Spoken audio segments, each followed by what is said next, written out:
This third section in the Old Testament is going to be the poetic books. So this spans from Job to the Song of Solomon. I had, I think, the most difficulty working through these books for I think a couple of reasons. One of them, I don't have a great grasp on poetry or reading into the meanings behind metaphors and stuff like that.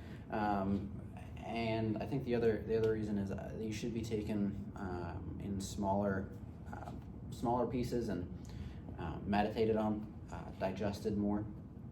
But the first of these is Job. Job is one of my favorite books in the Bible for a couple of reasons. I love how it we can see the pain and almost anger in Job, and it gives us this sense that God isn't judgmental when we are angry. You know, when we don't understand what's going on.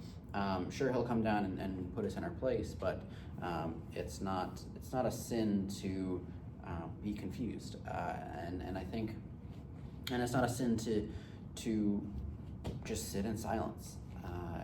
If you're having, I don't know, if you're going through a rough patch, and I think Job is one of my favorite books. Psalms, I think, is the epitome of that. This just needs to be taken in more digestible pieces.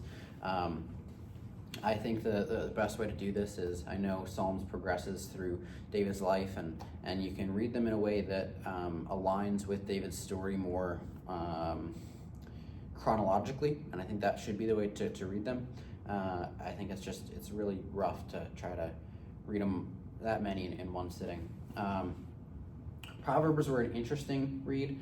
The first half of Proverbs was instruction on how to receive wisdom, and the mindset and attitude you should have towards it.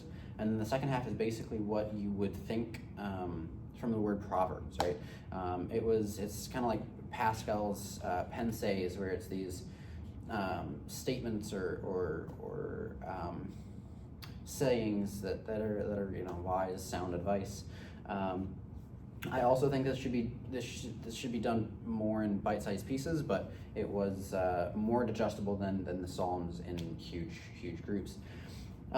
Ecclesiastes has an overall melancholy tone to it, but it ends with a statement that God will bring every act to judgment, including every hidden thing, whether good or evil. I think the overall theme or message of this book is that while everything on earth might seem futile, that God will always notice, and He will judge every action. Every action will come to light. Song of Solomon, I'm really quite confused on.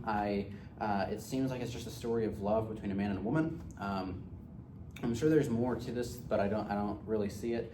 I think this is the first time I've read the Song of Solomon, and it just really was weird fitting it in with the rest of the books. I honestly think that there are stories outside of the Bible that give a better story of love.